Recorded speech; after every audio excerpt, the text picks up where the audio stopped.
ukitaka upate furaha ya duniani na akhira, basi kithirisha, fanya wingi kumswalia mtume Muhammad.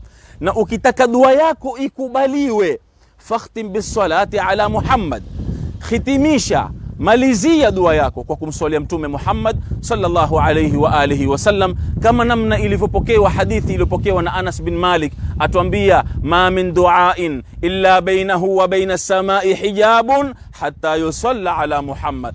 Dua yoyote unayoiomba, basi elewa kwamba hiyo dua haipandi, kuna pazia kama ile haiondoki mpaka aswaliwe mtume Muhammad, ndio dua yako inakubaliwa. Ndio leo utaona dua zinaombwa, utaona mwenye kuomba dua ataomba dua, lakini mwisho atasema nini? Wa sallallahu ala sayyidina Muhammadin wa ala alihi wa sahbihi wa sallam, anamalizia kwa swala ya mtume Muhammad. Swala ya mtume Muhammad ni miongoni mwa ibada kubwa sana.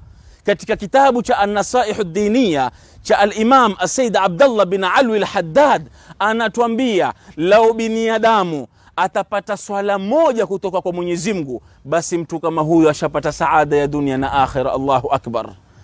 Na huku mtume anatuambia, atakayeniswalia mara moja, Mwenyezi Mungu na malaika wanamswalia mara 10.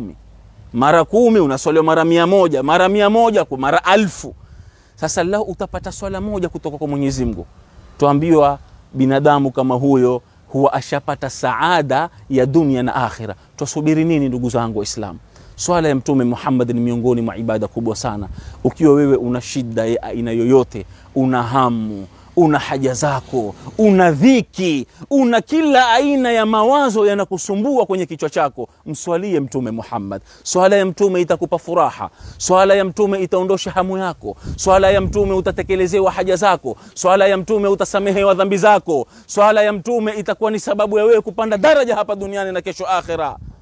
إن الله أمركم بأمر بدأ فيه بنفسه وثنى بملائكة المسبحة بقدسه وثلث بالمؤمنين من برية جنه وإنسه، فقال تعالى مخبرا وآمرا إن الله وملائكته يصلون على النبي يا أيها الذين آمنوا صلوا عليه وسلموا تسليما.